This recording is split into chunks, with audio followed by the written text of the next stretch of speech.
Hey guys, it's Shabamabam for cardrunners.com. Today I'll be reviewing some short-handed small stakes limit Omaha high-low of a friend. He's been having a little trouble with some value bet spots and when to call down, so I thought I'd help him out a little with a little Leakfinder video. So I see he's playing a mix of 1-2 and 2-4 limit under the name Large DD, most likely in tribute to the large double-double found at Tim Hortons. It's a Canadian thing. First hand, we start off with Ace, Ace, Deuce 7 with Ace High clubs. It's a monster of a hand and you can gain a lot of value with it. He bets the flop, which is super standard. He has an overpair with the nut low draw with some all-bay weak counterfeit protection. I would have probably 3-bet if he had raised, just because you're in position and because there are many turns that are helpful and very hard to check raise on. The turn is a king of spades. It seems a little scary on the surface, but it's not that bad as it seems. One of the things that I always try and emphasize is the fact that we should always be considering our range against our opponents. The flop was 6-8 jack with 2 spades, and the turn is a king of spades. So a flush really isn't out of the equation. Some opponents who have a low and a flush draw in his spot, or even a bare flush draw with some straight outs, might opt to check raise. This play would be more typical of an aggressive player, and if he does show up with a flush here, it points more towards our opponent being a passive player, and we should be able to take advantage and adjust, especially in a heads-up game. Even if he does show up with the flush, we're not totally without a paddle. Although we'd be drawing dead for high, we'd still have quite a few outs to get half. So now that's only if he has a flush. There's many hands in his range that he could have that we have absolutely crushed. Jack with a bad low draw, 6 or 8 with a bad low draw, just a naked low draw. There is a possibility that it's a 2-pair or a set, but it's going to be very hard to check raise this turn with us being in position and with the many possible straight draws that can be filled in. Therefore, I think this is a massively plus EV spot to bet in for the long run.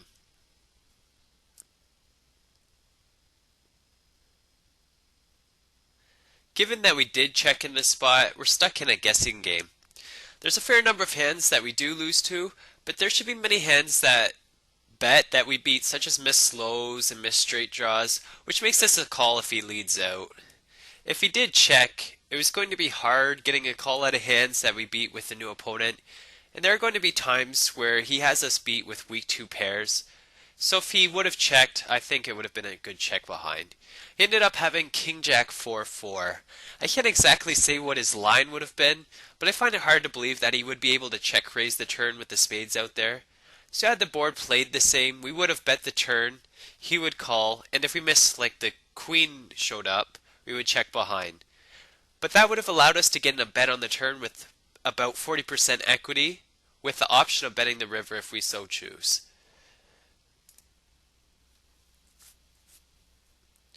King 10, Deuce 4.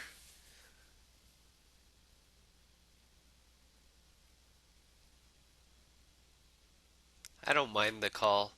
Horrendous flop, and I think it's a nice and easy fold.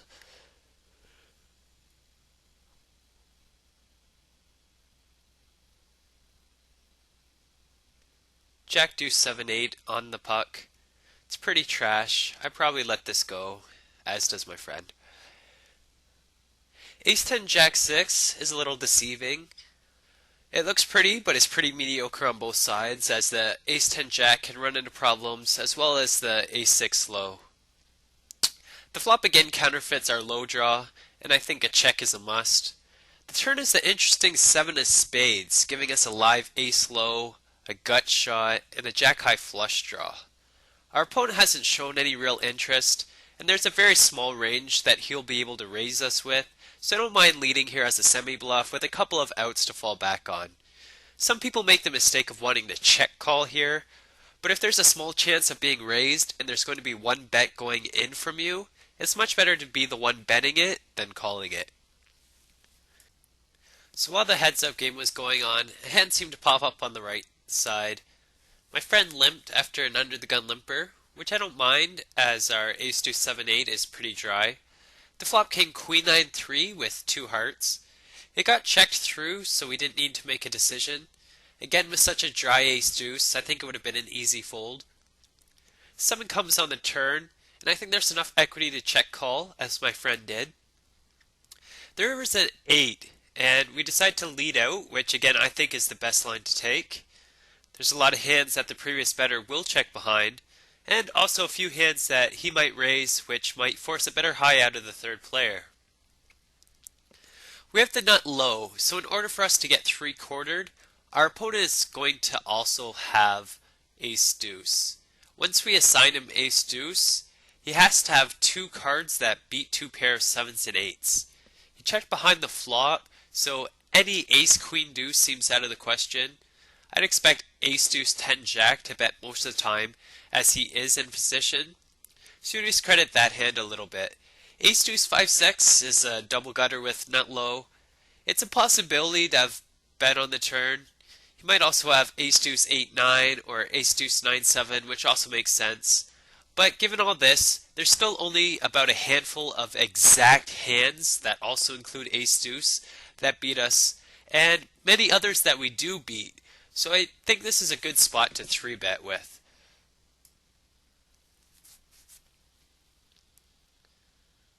He calls and the opponent ends up with ace jack 5-6.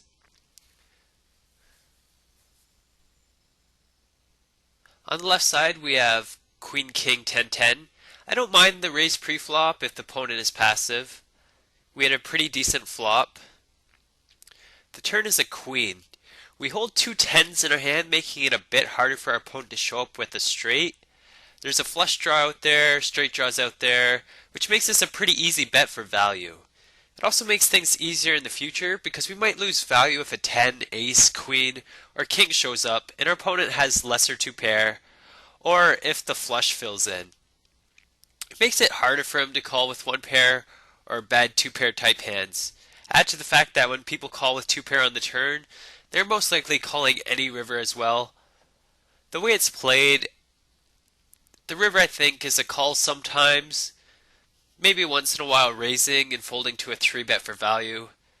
Unfortunately our opponent ended up turning a smaller 2 pair into a boat. So a little bad luck there.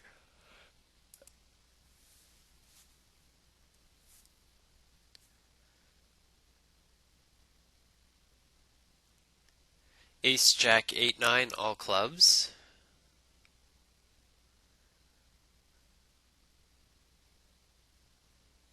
I don't mind the bet on the flop as our opponent at this point seems pretty passive.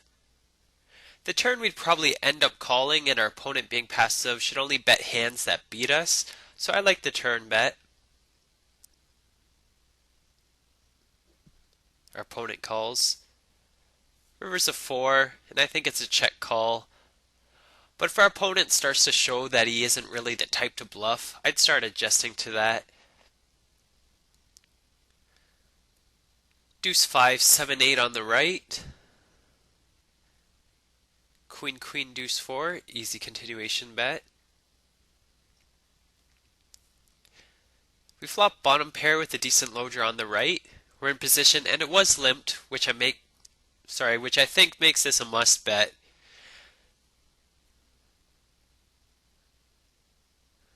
The turn is beautiful, but the river not so much.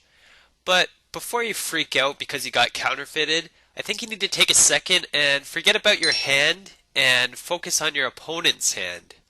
We still have 2 pair with a live deuce low, so in order for us to get beat, he has to have queens up or better, also with a live deuce or deuce 6, 3-4, 3-6, 4-6, with deuce 3 and deuce 4 being pretty unlikely given the way the hand was played. So it's still a pretty small range for him to have us beat. Add to the fact that it looks like our opponent's line is predictably going to be check call. Therefore I think it's a good value bet. Also if our opponent ended up having deuce 5 as well, he's going to have a hard time calling now that he just got counterfeited, allowing us to take the whole pot.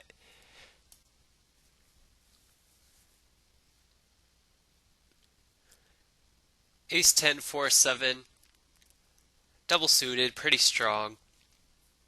I assumed that he was going for a check raise with the second nut low and 2 gut shots. The turn completes a straight, and now the hand pretty much plays itself. On the right he called with ace 4, 4, 8, which isn't too bad against loose and sloppy players. We flopped bottom set on a dry board with a horrible backdoor low. And that spot I like leading out to try and get it heads up with higher hands. That we would probably have them dominated and don't have to worry so much about it going runner runner low. It also well disguises the hand as people like to lead out there with strong draws.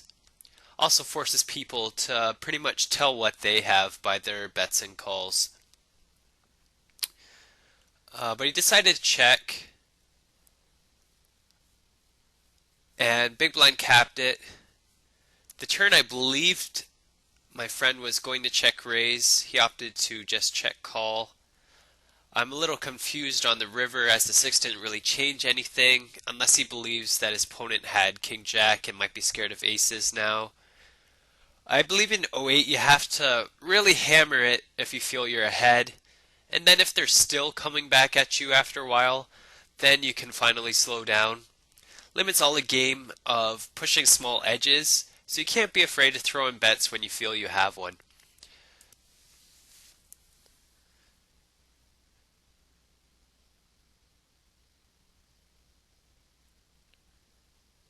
Ace jack queen 4 on the right, in position, easy raise. Queen 10 deuce 4 on the left, top and bottom. I feel it should be an easy continuation bet as there's so many draws.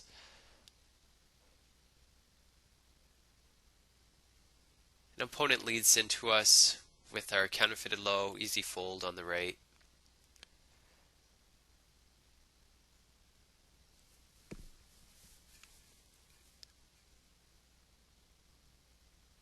King jack deuce 6. I probably defend there most of the time. It's not too bad of a fold, however. Ace queen king 4, I'd be looking to 3-bet if our opponent raises. He doesn't, and we raise there. 9936 against a passive opponent that rarely bluffs. I don't mind just folding there. We continuation bet with ace queen king 4, miss the turn. I don't mind the flop continuation bet and call. Now I think it's an easy fold. Decides to raise with an open ender with a mediocre low. Hits on the turn, should be an easy bet. Jack 3 5 5 I think is a little weak to be raising against players that are likely to call. However, he does get pretty lucky and hit a amazing turn card. River's not great, but I still think it warrants a bet. And he folds. I don't really understand the check behind on the turn, especially with people wanting to chase low draws. The only hand you're really losing to is 7 jack and jack queen, which doesn't really make sense in that spot. Also, you get value from 2 pairs and flush draws, and of course low draws, which you have a massive edge over. So when you hit in those spots, you really need to get value for them.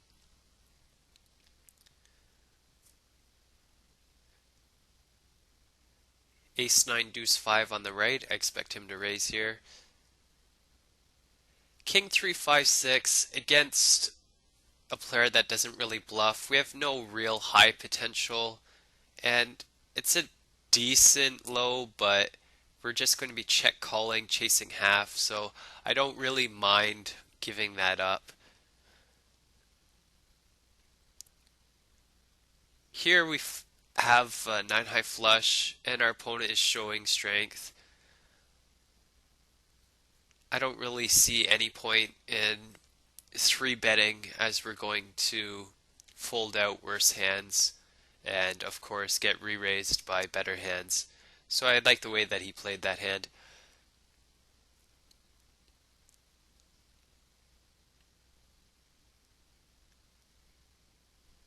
It's spots like those where you need to take your time and ask yourself what the consequences are of your actions. So if you call, which hands are still able to better bluff you, and if you raise, what hands are still able to call you and allow you to get value from,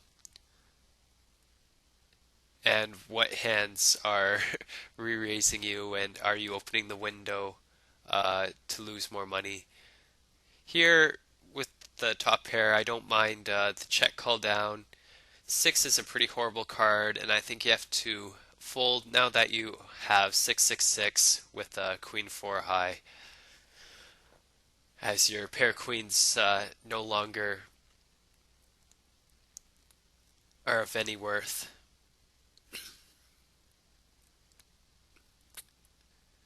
Ace 4 5 7, great hand pre-flop.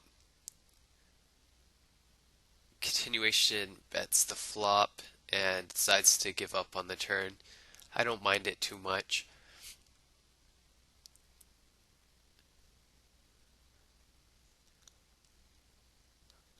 I haven't really placed the opponent in a category yet. He's shown signs of passiveness, he's shown signs of aggression. I do like the check back there, as it's most likely that your opponent's going to call you down, and even if he has draws, he's more likely to hit than he is to miss. I might have raised the river for a little bit of bluffing and a little bit for value. It's going to be hard for him to scoop you there or get three quarters. I like the way that he played this hand. The opponent's been pretty active, so when you flop the nuts, you don't want to slow play. You want to try and get as much value as you can.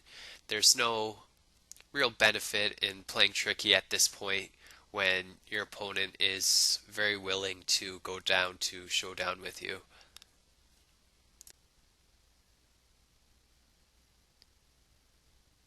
Queen deuce 3-5. The opponent's got, I believe, auto bets on. From time to time I might have check raised the turn, as we have a lot of outs, and there's a fair chance that he might be on air, and if both people miss and we're the last ones betting, then we're going to be the ones taking down the pot. And then of course if you do hit, you can get value from it.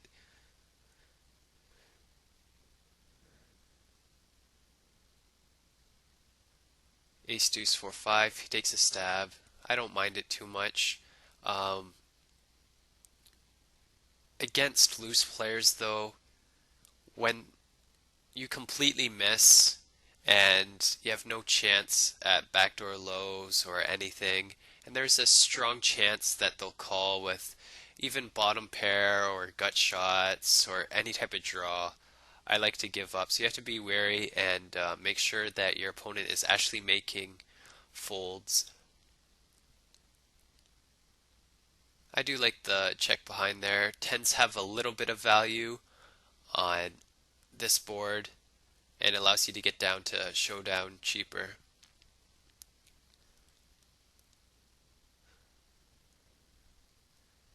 It seems at this point that our opponent is just throwing bets in as fast as he can.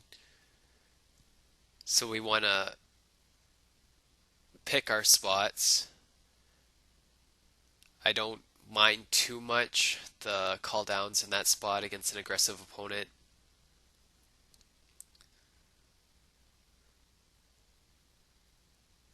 This is the point in the match where I tend to be a lot more aggressive in position and more tight out of position, and I think that's the best way to counter aggressive opponent. An aggressive opponent.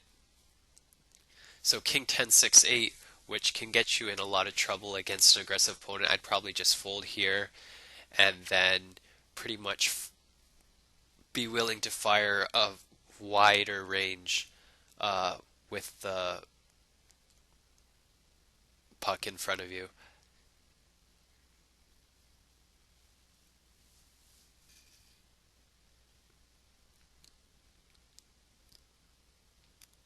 a wise fold with Jack 7, 7, 8. Doesn't hold a lot of value.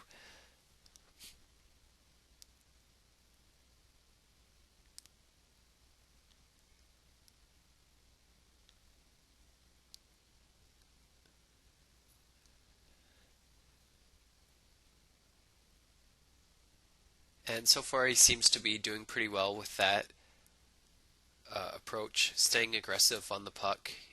I probably would have led there on the flop. It's pretty hard for opponents to raise out of position as a bluff, or even with like an 8 there, pocket tens. It's going to be really hard. And then it gives you the option of taking a free card, which is very valuable in shorthanded Omaha high-low limit. And it allows you to to control the pot so well and use it to your advantage. I'd probably take a shot at this river. When your opponent's that aggressive and he's not really showing any real interest, it's probably because he has nothing at all. However, he decides to check and King Jack takes it down. Now here his hand gets counterfeited for the low. There's a good possibility that his opponent is going to call. So in those spots I like to check behind. Hopefully you pick up like a queen or a two pair. Enough showdown value basically for free rather than just firing away and hoping that your opponent goes away.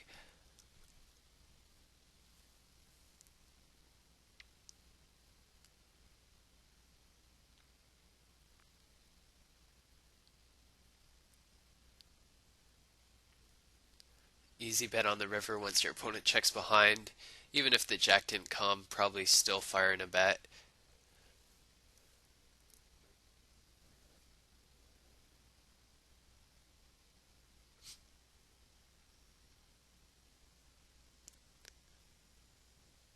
I like how he's playing on the top right. If he likes a hand, he's going hard with it. And if he doesn't, he just lets it go, which allows you to make easier decisions and play a lighter variant style.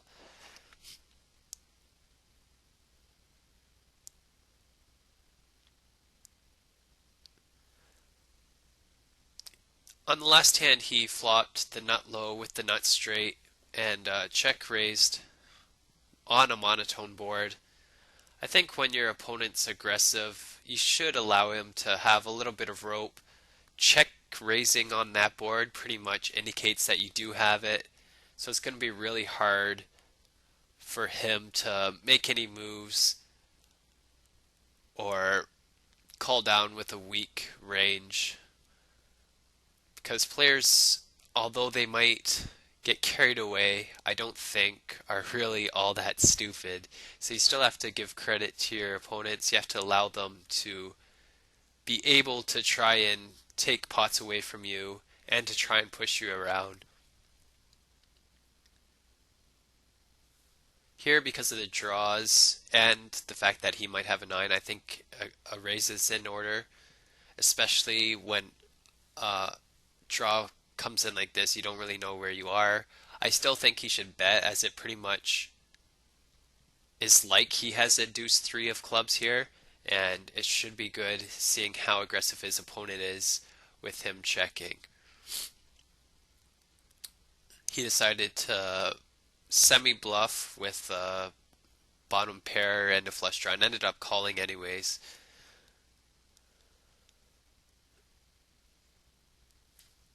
Here he has middle pair with a very mediocre low draw against an aggressive opponent. I don't think it's too bad, but if you start seeing your opponent making smart decisions, checking behind, then I really think that if you are in a guessing game, you either need to adjust quickly or find a new game. Because you always want to be in control, knowing what you're doing, knowing what your plans are for future streets, And when you're guessing, it's just basically how the cards lie. So you have to really be aware of that.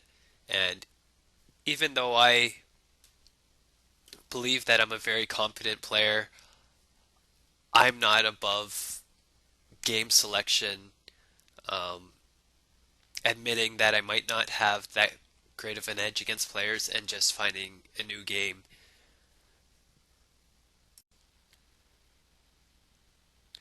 Ace Ace 6 8 double suited on the right. You want to 3-bet when out of position with strong two-way hands, often against aggressive players who are playing pretty much any four cards. This allows you to 1. Get value out of crappy hands, and 2. Slow them down a little with you having control. Although it's a game of cards involving luck and skill, there's a lot of mental aspects involved with heads up Omaha high-low limit. You don't want to ever let your opponent feel comfortable with your game.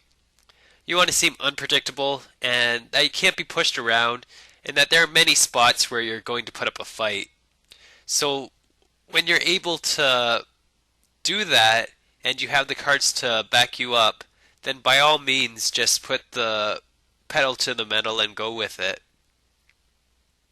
Because you want to keep your opponent guessing and questioning his own moves. Because if you don't, there will be times where your opponent will feel like he or she owns you and they can just jam the bet buttons with an aggressive and unpredictable range, forcing you to be the one making tough decisions. Here, whenever your opponent is relatively close to going all in and you have a strong hand, like trips with OK low, I find that through my experiences that one of the best things to do is just try and jam as much money in as possible and get your opponent all in. I found that often they'll have the too much invested mindset and that if they lose they don't really have enough to build back up in their mind, so they're happy to get the last of their money in with far less than average ranges. Unfortunately, he flopped a full house. However, we do chop, so we'll continue jamming if we feel we have the best hand in this situation.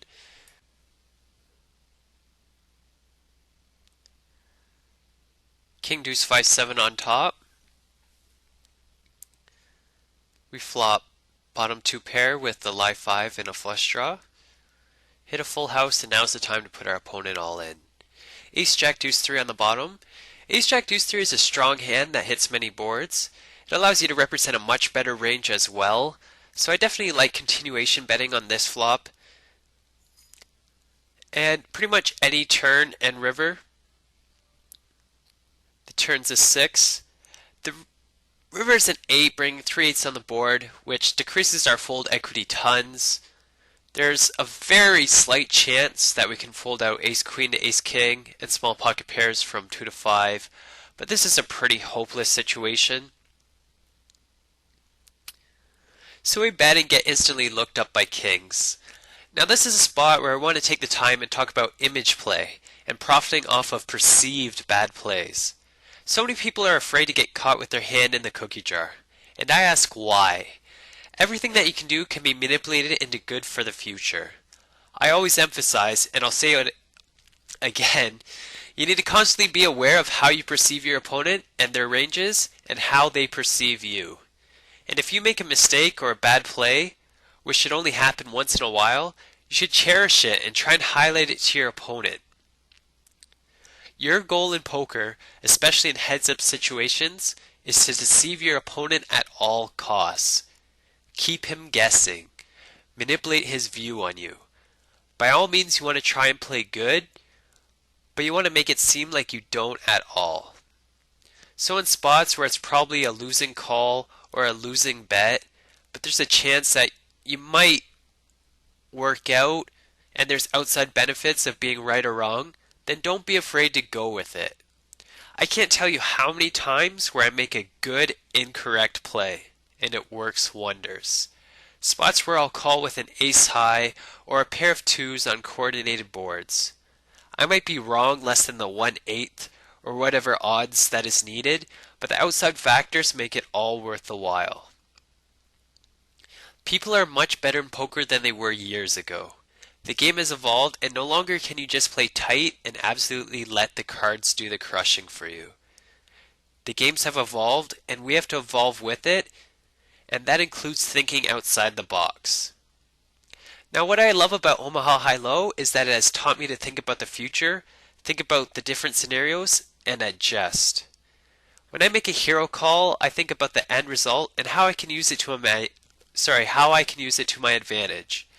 So for example, if I call with a pair of 2s on a 7-8 Queen King Jack board, if I'm wrong, my opponent thinks, what an idiot. This player is bad and I should give him as much action as possible. He's probably going to think, I can't bluff this guy and I'm only going to bet for value.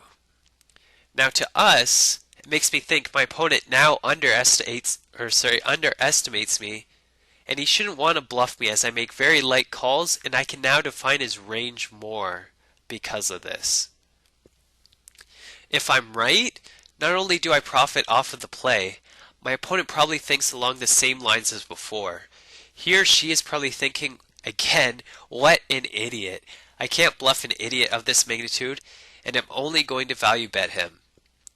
Not to mention how psychologically damaging moves like that are.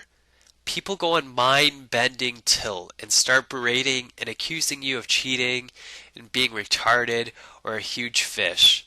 I've been called every single name in the book, and it gives us a huge advantage. And why? Because people let their ego start to take control. And as long as we don't let ours do the same, we have a huge edge. After watching this video, that's my biggest advice, is to keep your ego, emotions, and mind in check. You want to be able to focus in on winning and making money in poker. You don't want to be worrying about how bad you might look, or if you look like a losing player. You can't be afraid of going with what you feel is right, and can't make decisions based on whether or not you're going to look bad, or start chasing down bad draws, or trying to outplay your opponent because you don't like them. Concentrate and work towards the end result, the long run result. There are going to be times where you jam a hand you think is good and then be shown the nuts. It happens.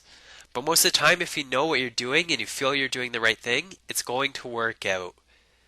You have to be fearless. That's not to be confused with reckless. You have to pay attention to your table conditions, your opponent's tendencies, and what you're doing or what your opponent thinks you're doing. You can't look at the cards on the surface. If your opponent is trying to win playing poker, then they have to be playing somewhat logically. And if they play somewhat logically, you should be able to do finer ranges and pick off bluffs and better value bets if you're paying attention. So many times in this video I saw spots which should be automatic bets. And the reason for that is because the hands that beat you and to end up in that spot just don't make sense. They'd be illogical. Now, many times when I hear people talking about Omaha High-Low, the first term that comes out of their mouths to describe the game is bingo. When you know how to play, this game is anything but bingo. The tools are out there to pick up small edges. We just have to lock down and use them to our advantage. It's not a race either. Take your time and come to the decision that you feel is most optimal. If you're wrong, you're wrong. Take a mental note and readjust for later. No one comes into the game, immediately crushes, and keeps on crushing. You have to get destroyed to be able to prevent your mistakes from happening later on, or to take advantage of that same mistake you see other people making. So large DD, my advice to you is to be more confident with your playing. In Omaha High-Low, there's a lot of room for mistakes, but the good thing is that you can always learn from them and progress. For now, don't worry about it if you're playing exactly to the standard line or what someone may think if they were watching you. Believe in yourself, play confident, and make the plays that you feel are best. When the session is over, then you can question what was going on, evaluate the lines, and retweak them to your liking. That's one of the biggest differences between Hold'em limit and Omaha high-low limit. Hold'em is much more about the odds and cards and an optimal standard line. In O8 limit, there's room for several right answers and even right-wrong answers, if that makes any sense. Because there's so many factors involved in this game that allow you to move around. I know there's a lot of players that are in the same camp as you in terms of getting confused in this frustrating game of O8 limit. I say just stick with it, plug your leaks along the way, and you guys will be off to a great start in no time. With that being said, I wish you guys all luck. I hope you enjoyed my Leakfinder Limit Omaha High-Low video and didn't mind my sick voice too much. This is Shabamabam for CardRunners.com signing off.